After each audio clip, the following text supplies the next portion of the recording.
E aí pessoal, tudo bem com vocês? Eu espero que vocês estejam maravilhosamente bem e hoje eu vou ensinar para vocês uma técnica para vocês pararem de sofrer contra os jogadores de gambitos. É isso mesmo, eu mudei de time, hoje eu tô aqui para ajudar quem sofre com os gambitos, não quem quer aprender um gambito novo para jogar. A primeira coisa que vale a pena dizer é que a maior parte dos gambitos tem uma refutação teórica. Por exemplo, caso o adversário jogue aqui peão E4 e você resolva jogar um gambito Stafford com peão E5, quando vem cavalo F3 você joga cavalo F6, ele captura o peão e nós oferecemos o gambito Stafford com o lance cavalo C6 e o nosso adversário tome o cavalo, nós temos uma posição onde nós estamos à frente em desenvolvimento, estamos ameaçando o peão, temos uma dama aberta e um bispo aberto. Essa é uma posição bem agradável de jogar e a maior parte dos lances se jogam sozinhos aqui.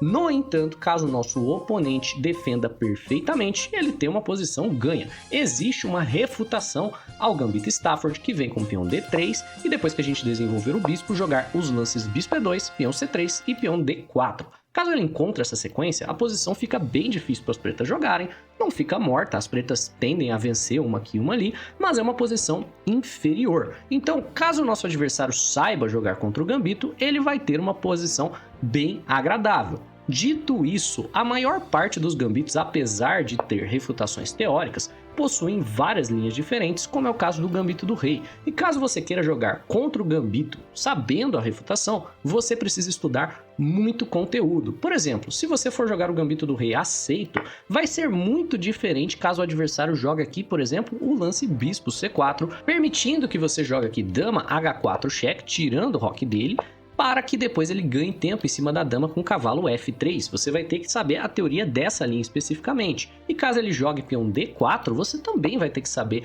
a teoria dessa linha especificamente para você não cair em nenhum dos golpes. Ou, é claro, você pode jogar de maneira muito afiada taticamente. Caso o adversário jogue cavalo F3 e após peão G5 ele joga bispo C4, você joga de um jeito. Caso ele jogue após o peão G5 o lance H4, você tem que jogar de outro. E cada uma dessas linhas possui suas considerações táticas que são muito difíceis de se jogar contra. E aqui, imediatamente, apesar de ter uma posição teoricamente inferior, o jogador de brancas tem uma chance de ganhar o jogo de 54%.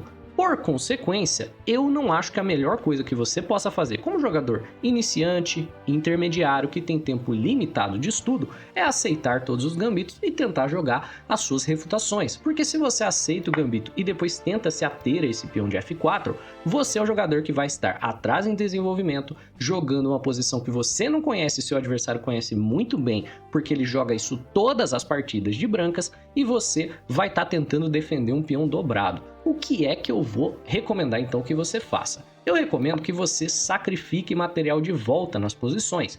Não simplesmente deixar o peão cair, porque se você ignorar que o peão está aqui e deixar ele cair, por exemplo, jogando cavalo C6 e após peão D4, não defendendo o peão, você vai assumir uma desvantagem de espaço e o seu adversário já conhece essas linhas, então ele vai jogar com a vantagem o tempo todo. Eu recomendo que você entregue material para poder abrir a sua posição, faça com ele o que ele fez com você. Por exemplo, aqui contra o gambito do rei, você pode jogar um lance peão D5, que parece um lance estranho, certo? Ele captura o peão e a tendência é que você capture de volta e depois você assume uma desvantagem de desenvolvimento e fica bem pior. Mas a ideia do lance peão D5 não é capturar o peão de volta de dama, é você liberar um pouco do seu desenvolvimento. Agora os dois possuem peões dobrados e você tem um caminho de desenvolvimento muito mais simples de ser feito do que você tinha antes, caso você tivesse jogado o lance peão G5. E não é como se você estivesse gambitando nada, porque você está aqui com uma posição agora que possui material igual.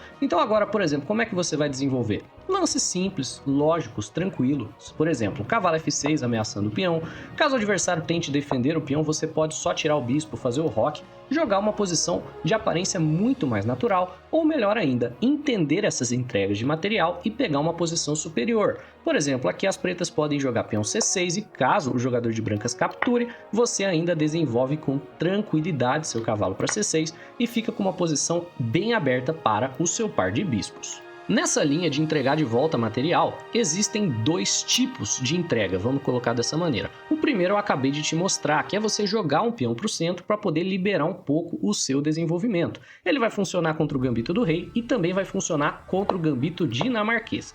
O gambito dinamarquês vem após E4, E5 e ele vai jogar peão D4. Aqui você captura o peão, acreditando que ele vai tomar de volta de dama, jogar um jogo do centro, que tende a ser pior para as brancas, mas não, ele vai jogar o lance peão C3, sacrificando um peão. Você aceita novamente, ele desenvolve um bispo e você aceita mais uma vez. Caso você queira jogar esse gambito aceito, novamente você vai ter que entender muita teoria. Se você quiser jogar o lance cavalo F6, você pode, mas ele é um lance bem perigoso de se jogar. O computador acredita que essa posição aqui é mais ou menos superior para as pretas após o avanço, porque o computador consegue segurar muito bem a posição. No entanto, essa posição aqui tem uma taxa de vitória para as brancas de 58%, porque ela é muito difícil de se jogar corretamente, sem perder material para várias táticas que existem na posição. Ao invés de você jogar o lance do computador, que é o cavalo F6, existe uma chance de você jogar um lance aqui que facilita muito a sua vida. Você tá com 2 peões na frente, por que não entregar um de volta com o peão D5 e agora você tem uma posição onde a sua dama está aberta e o seu bispo também, e por consequência o seu desenvolvimento ficou muito menos sufocante. Veja só, agora se você jogar o lance cavalo F6, ele não pode mais avançar o peão sem que você capture o bispo dele, não tem mais a chance dele tomar esse cavalo. Ou ele recua o bispo, ou ele sacrifica o bispo aqui em F7, que vai levar uma posição teórica bem tranquila de se jogar, tanto de pretas quanto de brancas. Vai ser um final de jogo mais ou menos igual, onde nós vamos jogar rei por F7, parece que a gente está perdendo a dama, mas na realidade após a troca de damas, nós jogamos o ataque descoberto bispo B4 cheque, que vai liberar bastante a posição, ganhamos a dama de volta e temos um final de jogo onde existem muito menos táticas para o nosso adversário. Numa linha similar, mas diferente, existem as variantes onde você entrega um peão de volta, só que dessa vez avançando o peão para que você desenvolva as peças do seu adversário para casas desconfortáveis das quais ele ainda não está acostumado. Então ainda no gambito dinamarquês, após peão D4, você aceita o peão, mas você depois pode simplesmente devolvê-lo. Ao invés de capturar um segundo peão aqui na casa de B2, você pode avançar o seu peão para C2, entrega o peão de volta para o seu adversário, você ainda segue com um peão a mais, e apesar de ele ter uma posição que fica à frente em desenvolvimento após dama toma C2, a dama dele agora está desenvolvida em uma casa bem diferente da casa que ele costuma ter essa dama, o bispo dele não está mais na casa B2 e as táticas que funcionavam nas outras posições agora deixam de funcionar e você certamente tem uma posição menos congestionada na qual o seu adversário também não sabe jogar. Então, a realizar avanços como esses, você acaba de igualizar o nível de preparação. E nessas variantes do avanço, você vai poder jogar para negar boa parte dos gambitos do seu adversário, como é o caso do gambito escocês. O adversário joga cavalo F3, nós jogamos cavalo C6 e após peão D4, ele sacrifica esse peão. Ao invés de capturá-lo de volta de cavalo, ele joga bispo C4, o sacrificando na ideia de que caso você siga com bispo C5, ele vai sacrificar mais um peão em C3 e após a captura, ele tem bispo por F7 e depois de tirar o seu roque, ele ainda recupera o bispo com dama D5.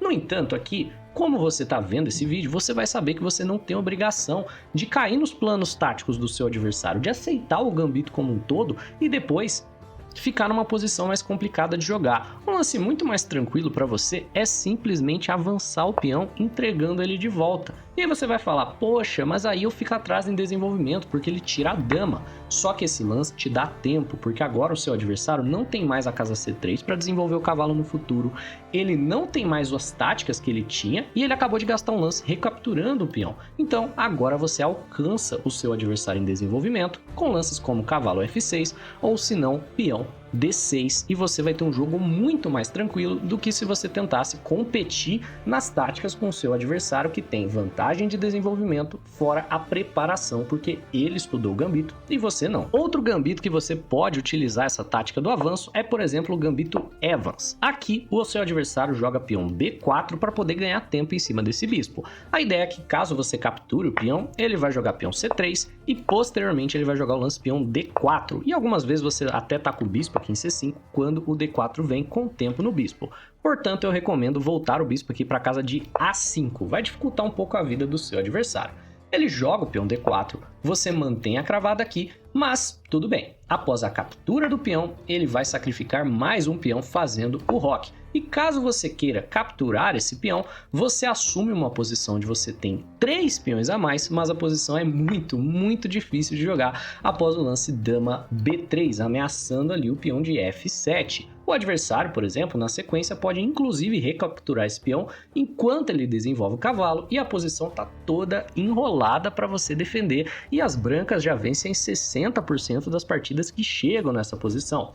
Ao invés de você ir pela rota da ganância e capturar mais um peão, ou simplesmente ignorar e deixar o seu adversário capturar, você pode seguir na rota do avanço, jogando aqui o lance peão D3. Esse lance aqui confunde o seu adversário. Se ele quiser capturar esse peão, ele vai estar ou tirando a dama dele das táticas tradicionais que ele tem na posição com dama B3, ou ele vai estar desdesenvolvendo o bispo. E de uma maneira ou de outra, mesmo que ele faça o que ele deve, que é ignorar esse peão e não tomá-lo de dama, você atrapalha um pouco os planos dele, porque agora o desenvolvimento de cavalo não existe mais, e geralmente o jogador de pretas aqui tem uma chance muito maior de segurar essa posição do que se ele tivesse sido ganancioso, capturado ali o terceiro peão da posição. Caso o adversário capture o peão, aí é melhor ainda pra gente. Pois bem, pessoal, essa é a minha dica, eu espero que vocês tenham curtido o vídeo. Se inscreve aí no canal se você não for inscrito, dispara o like nesse vídeo, um abraço e até a próxima.